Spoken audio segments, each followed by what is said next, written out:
from a person who obviously doesn't understand communism or Marx at all. Also doesn't understand the communist or socialist economic systems. The original quote and the original claim by Marx is the following, quote, "From each according to his ability, to each according to his need," quote end. Which literally means each according to his abilities or skills and or his workforce or his labor, to each individual's needs. I really have no freaking idea how you can interpret in these words that communism is about giving everything to everyone for free, which is it obviously isn't.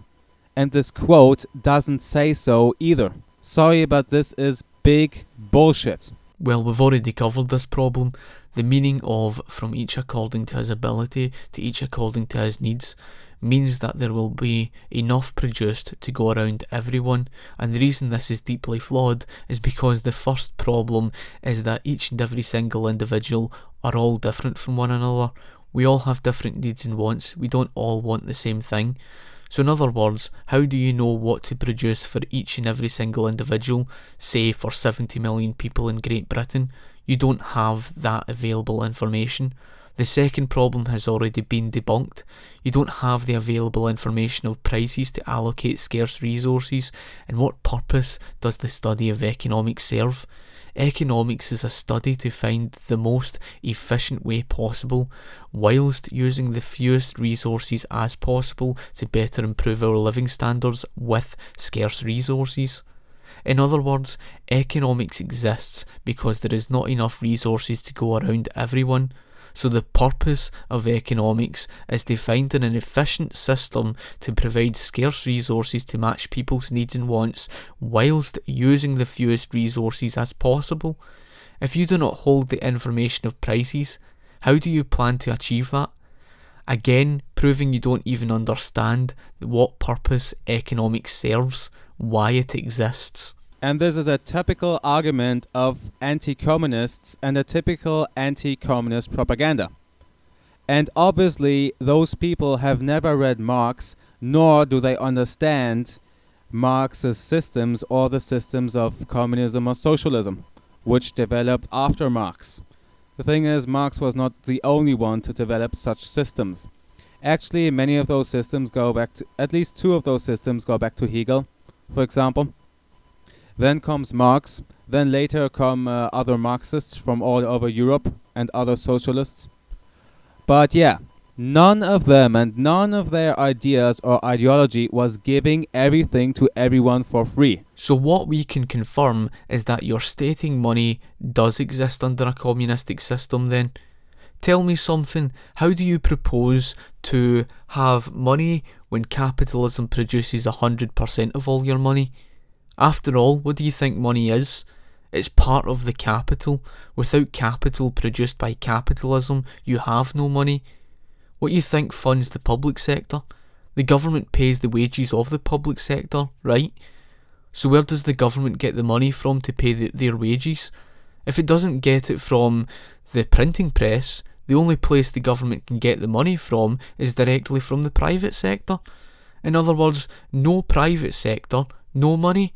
Unless, of course, you want to fund an entire economy on the printing press, which will drive you into hyperinflation. Also, what I find very ironically is that he says that people like us, or i.e. socialists, think we are born into the world with some God-given right. Well, guess what? It's the actual opposite. This is exactly what capitalists think and what capitalism thinks. I have never heard such utter nonsense in my entire life. The whole idea of capitalism is predicated on the idea that you have to work for what you want. You don't just get it handed to you on a plate. If you want something, you have to work for it. This applies to any business owner. If they do not provide for their customers, their business is not going to be successful. Now we understand how religious you are of socialism, and you cannot bear to stand the fact that capitalism is an individualist ideology where you cannot take capitalism outside of individualism, but this is a simple fact. Corporatism, which is the opposite of capitalism, is a collectivist ideology. The word collectivism, even by definition, is synonymous to the word socialism. This evidence I have backed up in the past and will do so if you respond again. In other words, under a capitalist system, you must work to provide for your customers if you want to be a successful business. You don't just get things handed to you. That's not how a capitalist system works. What we have today is not a capitalist system, it's a socialist, collectivist, corporatist system where the government steps in to bail out losses of big corporations at the expense of taxpayers. Notice how the government taxes money out of people's hands collectively. That's because it's a collectivist system. Another word for collectivism is socialism. Corporatism is merely just a branch of socialism. The redistribution of wealth via state coercion, again, is socialism. State coercion is a defining ethic of socialism. All means of state direction of the economy is socialism.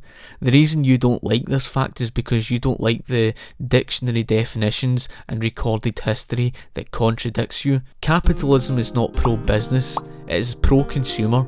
If you're not going to provide any of your customers under a capitalist system, good luck trying to survive as a business because you don't have a government there to bail you out. There's no such thing as bailouts under a capitalist system. Perhaps if you gained an education and understanding what economics is and capitalism, you would understand this, but you don't.